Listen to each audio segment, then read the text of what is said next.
everyone, it's Emma from Emma C Makes, and this is episode number 2 in my beginner's sock knitting series. If you've not seen episode 1, I'll pop a link to that on screen and in the description box so that you can go and have a look. In this episode, I'm going to be showing you how to work the heel flap and gusset on your sock, and I think this is the part that a lot of people feel a little bit nervous about or worried about, but we're going to take it really slowly. I'm going to talk you through each step, and I promise you it's really simple. So if you've followed the first episode, your sock should be looking like this. We've already worked the cuff and the leg, and when I refer to the heel flap and gusset, I'm going to show you exactly what I mean using this example that I've knit previously. So the heel flap is this part here. We'll then work the heel turn, which is the bottom part of the heel flap here, and we then work the gusset, and that is this part that you can see here, to bring it all together, ready to knit the main part of the foot of the sock. So I've just completed the last round of my sock here, and now we're going to go straight into working the heel flap. And the way that I like to do this is to start on these back stitches here.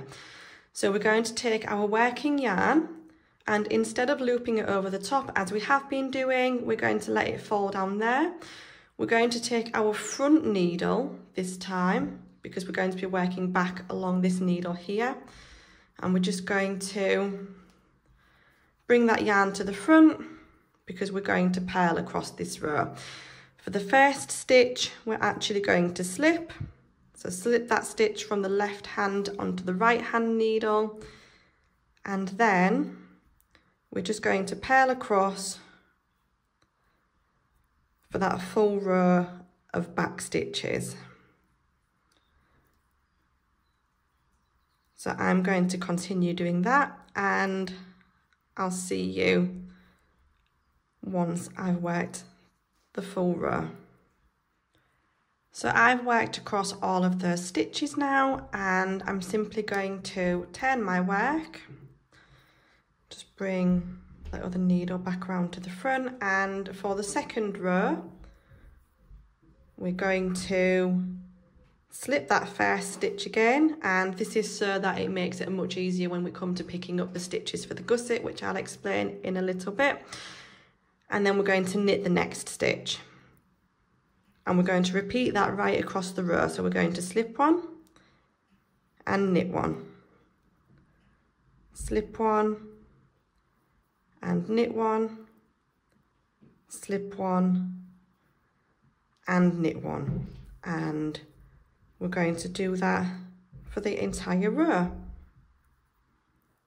So I've just worked across the rest of the row, and then it's just a case of turning our work again, and we're simply going to repeat those 2 rows for a total of 16 times. So I'm just going to remind you what we do once more. So when the wrong side of the work is facing us, we're on a purl row. So we slip that first stitch and then purl across all of the other stitches on the needle. Once we've purled across that full row, we just need to turn our work and work the second row in the repeat, and to do that we're going to slip one and knit one, slip one and knit one, and we're going to do that across the entire row. And for the heel flap, it's really simple. We're just going to repeat those 2 rows for a total of 16 times. Now remember that I've cast on 64 stitches originally, so if you're knitting the same size as me, you'll want to repeat that for the same amount. If you're making a different size, the details of how many to repeat is in the description box below, so be sure to take a look at that. So I'm going to continue working my heel flap, and I'll meet you back here to show you how to work the heel turn. So I've just worked all of my repeats for the heel flap, and you should find that your work is beginning to look like this. So you can see that slip stitch pattern across the heel there, And on the inside you can see, whoops, you can see all of those slip stitches.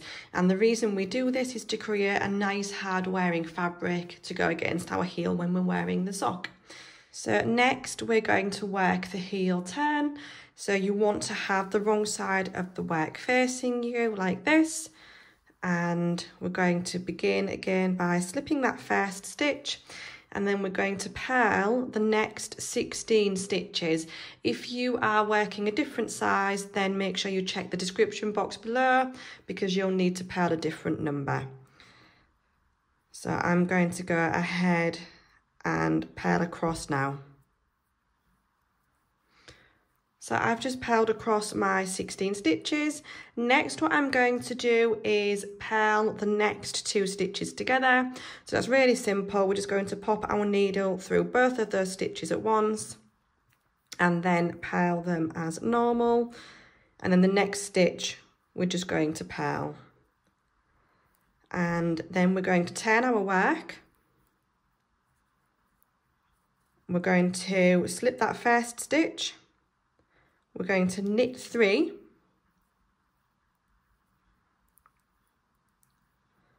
and then we're going to SSK or slip slip knit, and I like to do this by slipping that first stitch knitwise, which means you pop your needle in as if you were going to knit, but just pop it off onto the other needle, pop the next stitch purlwise, and then pop your left hand needle through those and just knit them both together, and then we're going to knit the next stitch. We're going to turn our work again, slip that first stitch, and whereas on the last row we worked 3 stitches, this time we're going to work 4 stitches, so each time it's going to increase by 1. So we're going to purl the next 4 stitches.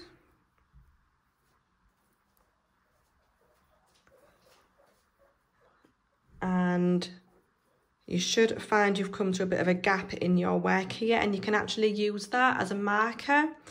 So you should always be working to 1 stitch before the gap. We're going to purl 2 together and purl the next stitch. We're going to turn our work, slip 1. This time we're going to be knitting 5 stitches. But again, if we look at our work, you can see there's a gap here.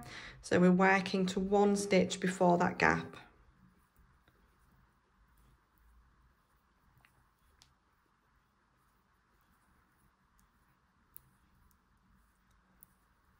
And then we're going to slip slip knit again. So I'll bring it a little bit closer so you can see.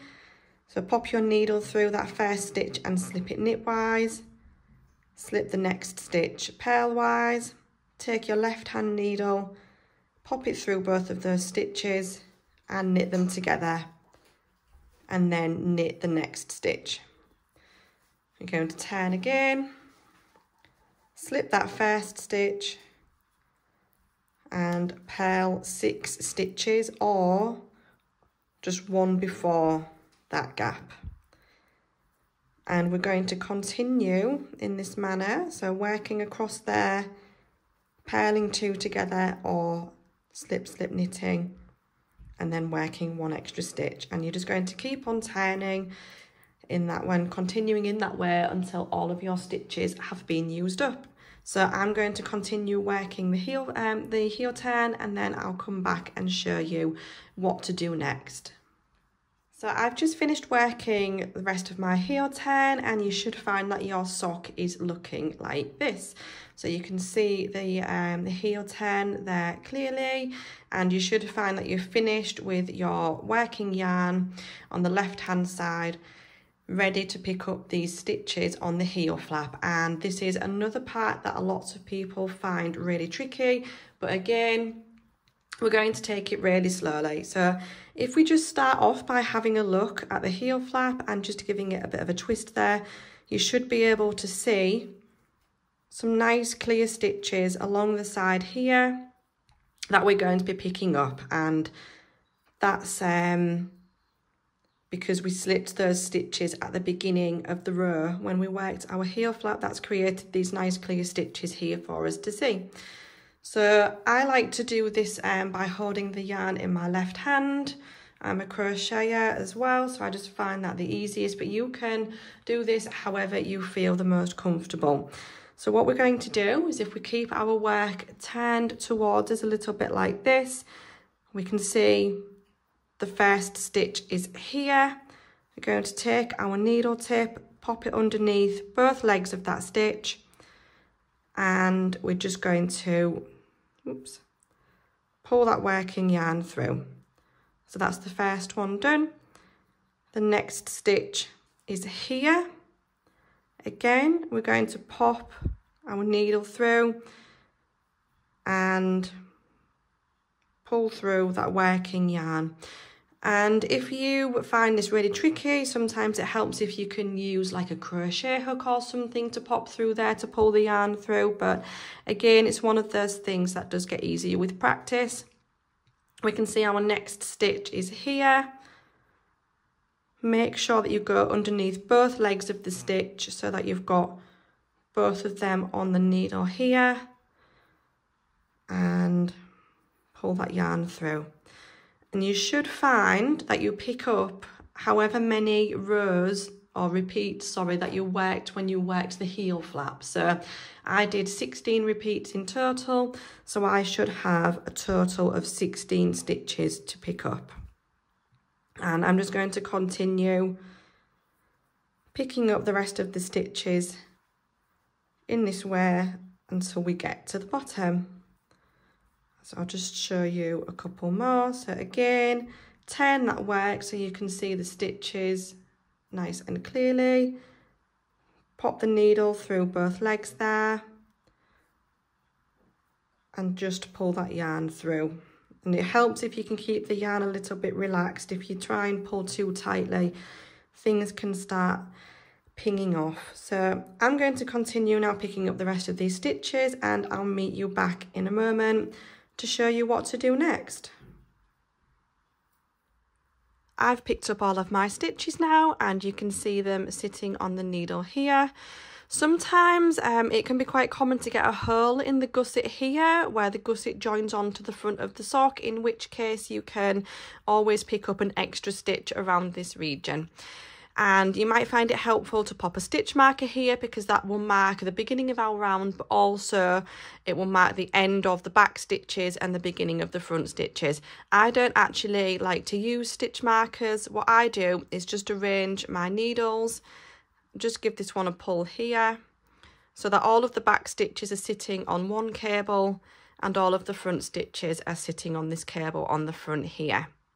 And what I'm going to do now is just knit across the front of the sock, which will bring me back round to this side, ready to pick up the gusset stitches on the other side of the sock. So I'm just going to arrange my needles, just the same as before. We're going to make sure that our yarn is looped over the top so that we don't end up with an extra stitch there. I'm going to use my fingers to pinch it nice and close together to avoid getting a gap. And I'm just going to knit my way across now. And then once I'm at the other side, I'll come back and I'll show you how to pick up the stitches on the other side of the gusset. I've just worked my way across the front of the sock there, and now my working yarn is here, ready to pick up the next set of stitches. You can see that the front of my sock is resting on the cable here, and all the back stitches are on their own cable there. If you prefer, you can pop another stitch marker here so that you know where to work your decreases in the next part. So same as before, we're just going to turn this on the side so that we can see all those stitches that we slipped when we worked the heel flap, so we know where we're picking up our first stitch, which is this one here. If you prefer, you can also pick up an extra stitch in this region here. Sometimes I do that, sometimes not. It depends really. Sometimes you'll find that it differs per sock. They'll all work up a little bit differently. And to do that again, we're just going to pop our needle through and just pull that stitch through as so. And we're going to do that all the way along again until they're all picked up. So I've just finished picking up my stitches along the other side of the heel flap here. So you should find that you've got all of your front stitches sitting together on a cable, and then the rest of the back stitches should be on your needles at the moment. So the next part that we're going to do is decreasing our stitches. So as you can see, we've got many more stitches on our needles than when we started. We're going to decrease them down, and this is going to form this little gusset decreasing here until we get back down to the correct number of stitches that we originally started with. So in order to do that, you're going to alternate knitting around with decreasing one round. So I'm going to show you how to do that now. So what we're going to do on this round is continue knitting now until we get to 3 stitches before the end of the needle. So I'm 3 stitches before the end of this row now. What I'm going to do is knit 2 together.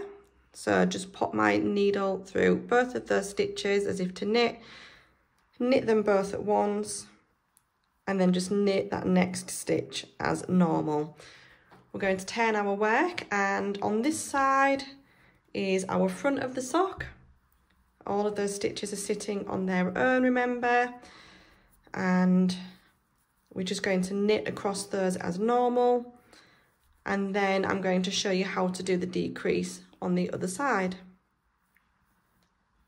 So I've just knit across those front stitches. I'm going to turn my work, and we're now on the other side of the gusset. So what we're going to do this time is knit that first stitch as normal, and then we're going to work our decrease by doing a slip slip knit. So the same as when we did the heel turn, I'm going to slip 1 stitch knitwise, slip the next stitch purlwise, and then knit them both together. And then we're just going to knit to the end of that row. So I've just worked until the end of that row now, and that completes our first round. The next round is really simple. We're just going to knit until we get to 3 stitches before the end. So just as we've been doing before, pull out that back needle, make sure that your yarn is over the top there, and then just knit around until you're 3 stitches before the end, and then we're ready for another decrease round. So I'm going to go ahead and do that now, and then I'll meet you back and show you what to do next. So I've just completed that plain knitting round, and I've stopped 3 stitches before the end, and now it's time to knit another decrease round. So in order to do that again, we're going to knit these 2 stitches together, and then knit the next stitch as normal. We're going to turn our work. We're going to knit across these front stitches as normal to get to the other side of the gusset. Once we've knit across those front stitches, we're going to turn our work to the other side, and we're going to work our second decrease. And on this side of the gusset, we do that by knitting the first stitch as normal, and then working a slip slip knit. So slip that first stitch knitwise, slip the second stitch purlwise, and then knit them both together. And then we're going to knit until we reach the end of the round. Once you've knit across all of those stitches, that marks the end of the decrease round. The next round is just plain knitting. Remember, you want to stop at 3 stitches before the end, ready to start the decrease round, and you're simply going to repeat those 2 rounds. So 1 round with the decreases, 1 round of plain knitting, until you have the same number of stitches that you originally started with. So in my case, that's 64 stitches in total, with 32 stitches on each needle. So go ahead and continue decreasing those gusset stitches, and I'll be back again soon to talk you through the next steps. This is how your sock should be looking once you've finished working all of those decreases. So I've now got the same number of stitches along this front needle as I have along the back needle. And if you turn it to the side, you should be able to see this nice line with the gusset decreases here.